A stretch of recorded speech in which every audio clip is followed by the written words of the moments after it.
북한 역사 70년 만에 처음 등장한 여성 권력 김여정. 70년 동안 그 나라의 권력 지도에는 단 한 명의 여성 이름도 없었습니다. 그런데 2018년 2월 평창 올림픽 개막식, 전 세계의 카메라가 뜻밖의 한 인물을 포착했습니다. 김정은의 친여 동생 김여정.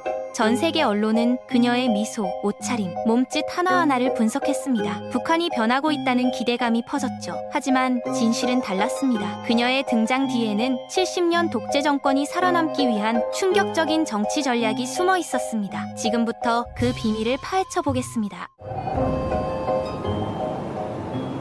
김여정은 단순한 외교관이 아니었습니다. 북한 체제가 만들어낸 가장 정교한 정치 무기였습니다. 1948년부터 2018년까지 정확히 70년간 북한에서 여성은 권력에서 완전히 배제됐습니다.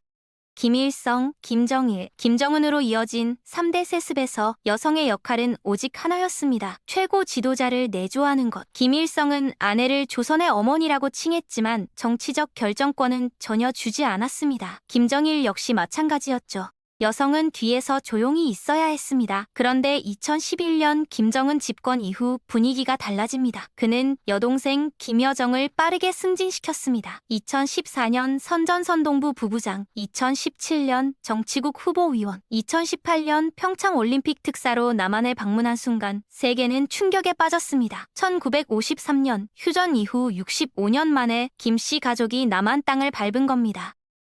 왜일까요? 여기서 북한의 첫 번째 정치적 의도가 드러납니다. 바로 후광 효과를 이용한 이미지 세탁.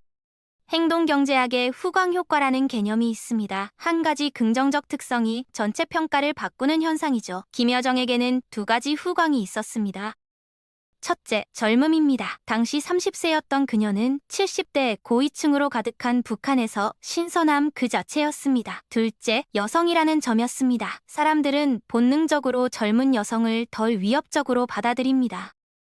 특히 70년간 남성만 권력을 잡았던 북한에서 여성이 등장하자 세계는 착각했습니다. 뭔가 변하고 있구나. 이게 바로 북한이 노린 반응이었습니다. 새로운 이미지를 만드는 전략이었습니다. 실제로 2018년 김여정의 남한 방문 직후 남한 국민의 북한 호감도가 급상승했습니다. 일부 여론조사에서는 전년 대비 17%포인트나 올랐습니다. 이게 정치적으로 무슨 의미일까요? 남한 정부는 개성공단 재가동을 논의하기 시작했습니다. 북한에 한 해 1억 2천만 달러를 안겨줬던 사업이죠. 북한의 두 번째 정치적 의도는 더욱 치밀했습니다.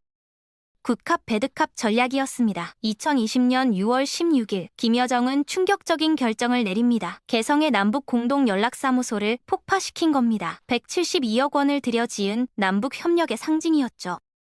그녀는 자신의 이름으로 남한 대통령을 직접 비난하는 성명을 발표했습니다. 쓸모없는 건물이라며 폭파를 명령했죠. 그녀는 왜 이런 극단적 행동을 했을까요? 여기엔 정교한 협상 전략이 숨어 있었습니다. 김여정이 강경하게 나가면 나중에 김정은이 온건한 모습을 보일 수 있습니다. 내 여동생이 좀 과격하긴 한데 내가 설득해볼게. 이런 식으로 협상 테이블에서 양보를 끌어낼 수 있죠. 실제로 2021년 하반기 김정은은 대화 준비가 되어 있다는 온건한 메시지를 냈습니다. 이건 고전적인 협상 기법입니다. 한 명은 극단적으로, 한 명은 합리적으로 행동해 상대를 심리적으로 압박하는 거죠. 김여정은 악역을 완벽하게 소화했습니다. 북한의 세 번째 정치적 의도는 가장 충격적입니다. 바로 협상 채널의 다변화였죠. 2018년과 2019년 김여정은 모든 주요 외교 행사에 참석했습니다. 남북 정상회담, 싱가포르 북미 정상회담, 하노이 회담. 그녀는 회담 중 오빠에게 메모를 건네고 조언을 속삭였습니다. 북한 국영 매체는 이 장면들을 의도적으로 보여줬습니다. 메시지는 명확했죠. 우리와 협상하려면 그녀를 통해야 한다. 이게 왜 중요할까요? 외교 전략의 기본은 협상 창구를 여러 개 만드는 겁니다. 한 채널이 막히면 다른 채널을 통하면 되니까요. 특히 하노이 회담에서 북한은 5개 제재 결의안 해제를 요구했습니다. 실현됐다면 연간 약 12억 달러의 이익이었죠.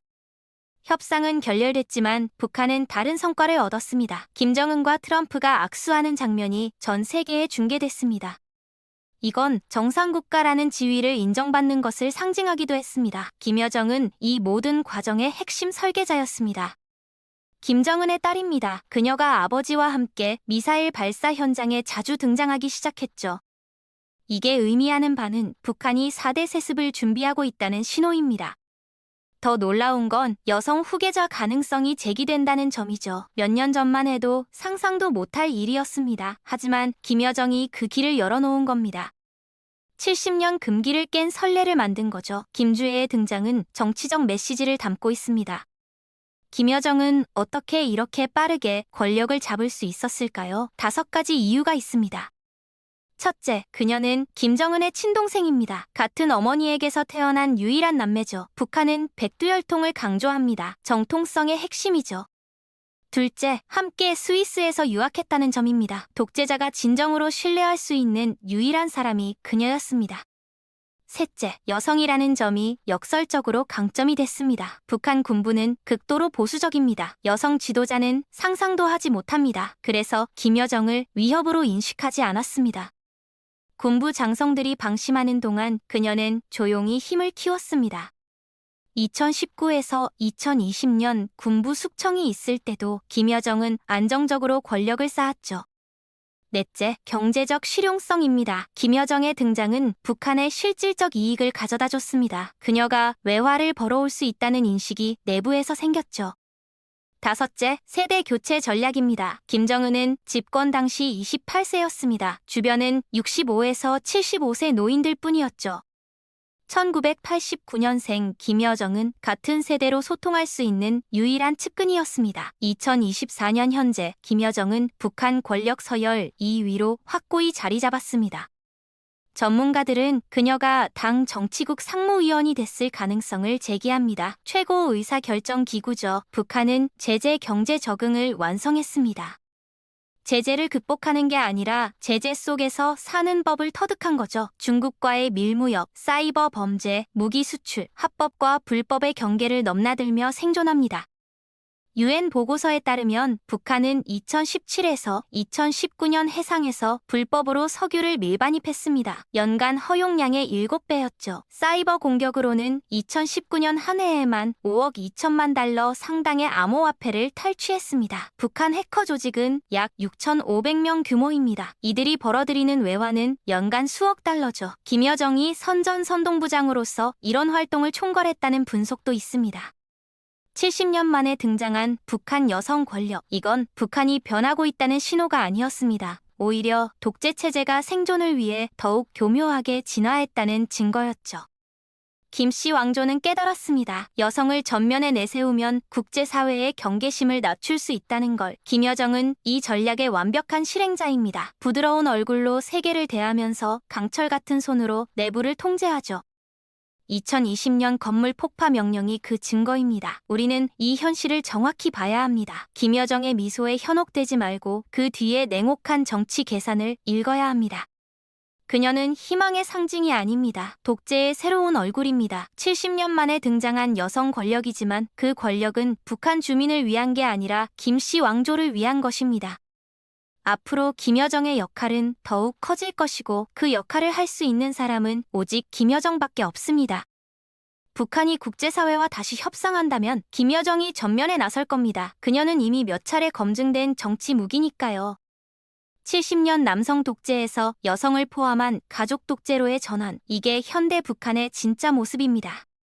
김여정은 그 상징이자 실행자입니다. 결론은 명확합니다. 김여정을 이용한 북한의 정치적 전략은 오로지 한 가지 목표를 향합니다. 김씨 왕조의 생존, 국민이 굶어도 경제가 무너져도 오직 정권 유지만이 목표입니다. 70년 만에 등장한 여성 권력의 비밀, 그건 희망이 아니라 독재가 더욱 정교하게 진화했다는 경고였습니다.